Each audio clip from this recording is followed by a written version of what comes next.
A small thrush with a beautiful blue color, the Eastern Bluebird is loved by birders and non-birders alike. They have big adorable eyes and a rounded head with a short striped bill, pudgy body, and alert posture. This adorableness combined with their cheerful way makes them a pleasure to watch in the garden or feeding stations. The pretty blue color that so many love is more vibrant in males. Females do look similar, but the blue is more subdued.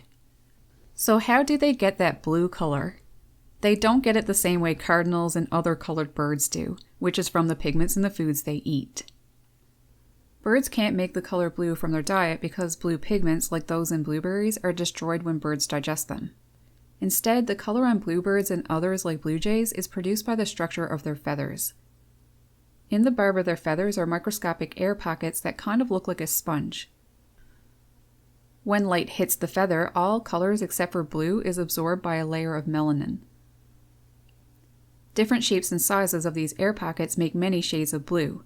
This is known as structural color. Since the blue color in birds always depends on the light, from a distance they can look like they are plain gray or brown in color. For the most part, Eastern bluebirds eat mainly insects like caterpillars or beetles. They also consume spiders. As the season changes to fall and winter, they start eating more fruit like sumac, blueberries, or dogwood berries. Finding insects isn't hard for these birds because they have very good vision and can spot even tiny ones from 60 feet or more away. Since they consume mainly arthropods, seed feeders won't attract them to your yard, but having a platform feeder with live or dried mealworms will, provided you have bluebirds in your area. I imagine it's pretty fun to see 4 or more bluebirds enjoying a feeder with easy access food. They are also quite fond of bird baths. What adorable little birds. When it comes to nesting, Eastern bluebirds use natural cavities, or nest boxes, and even places like old wooden fence posts. Natural cavities they often choose are old woodpecker holes in dead pines roughly 50 feet from the ground. People sometimes remove dead trees from their yard, however they are great for cavity nesters like woodpeckers who excavate their own nest holes. This in turn provides nesting places for bluebirds the next year since they readily use abandoned tree cavities. Nest boxes are also used frequently, but it seems that older bluebirds are the ones more likely to nest in one than younger birds. A study showed that snugger nest boxes are preferred, ones that are 4-inch square instead of 6 inches square on the bottom, and they like slightly larger entrance holes about 1 3/4. There is a possibility that bluebirds will use the same nest for many broods too. So if you have a nest box up for them, you could see them nesting in it twice in one season or maybe the next year. To get the attention of females, males will do something that is called wing waving. This adorable act can be seen a lot during courtship and also while nesting. Males do this most, but from what I read, females do it too sometimes. Another thing males will do to get the attention of females is to carry material in and out of a nest hole. When a female enters the nest hole with him, the pair bond is formed and often remains intact for several seasons. After establishing a pair bond, the female does all of the nest building by herself, as well as incubating the eggs. Her nest is loosely weaved together with grasses and pine needles. Then it is lined with finer grasses and sometimes animal hair or bird feathers. One problem for bluebirds when it comes to nesting is how sought after tree cavities are to many other birds who also need nest holes. Male bluebirds are ready to attack any birds they see as a threat though. And these birds include the more aggressive house sparrows and European starlings. Even non-cavity nesters like robins and blue jays are chased away. If all goes well, they may have more than one successful brood in a season. Eastern bluebirds are pretty common these days, so it may be surprising to learn that just 100 years ago they were declining considerably. Some major factors caused this. Between 1920s and the 1970s, suburban developments grew, as well as industrial agriculture. This growth debilitated the number of plants that bluebirds rely on for food and nesting.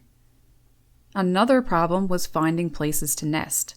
For a long time, wooden fence posts were used since they rot out, allowing bluebirds a place to raise a brood in. However, with wooden fence posts being replaced with metal ones, they lost a nest site. Rural old orchard trees also gave them places to nest in the pockets of holes in trees that would rot out. 50 to 60 years ago, though, these trees were replaced by dwarf fruit trees that last longer against rot, so they lost yet another nest site. Combine all of that with another major factor, the introduction of aggressive non-native cavity nesters, house sparrows and European starlings, further reducing nesting sites. Their numbers were so low back then that in places like Wisconsin, it was hard to see a bluebird in the wild. Luckily, people started to notice that they weren't as abundant anymore and tried to figure out what the problem was. By the 60s and 70s, establishment of bluebird trails and other nest box campaigns helped a lot. Now numbers are estimated by Partners in Flight to be around 22 million, but this still isn't where they were. On the Continental Concern score, Eastern Bluebirds rates a 7 out of 20. How well they have recovered is only because of the monumental work done by conservationists, which still continues to this day. Without the help of people installing proper nest boxes made especially for these birds and maintaining bluebird trails, their numbers would rapidly decline, and had there been no effort put in place years ago, they likely wouldn't even exist today. So although people are familiar with seeing bluebirds in our current time, one shouldn't take for granted that they will always be here. Help is needed, and anyone can get in on this. Obtaining all the information and resources you need is as simple as visiting the North American Bluebird Society or Bluebird Restoration Association of Birds websites. I'd also suggest to check out fellow YouTubers' Badgerland Birding video from last summer where Ryan and Derek spoke with Pat Reddy, president of the Bluebird Restoration Association of Wisconsin, to talk about the decline and recovery of the Eastern Bluebird. Listening to Pat talk really helps bring it all into perspective on how important it is to the population of bluebirds for people to get involved, especially the younger generations.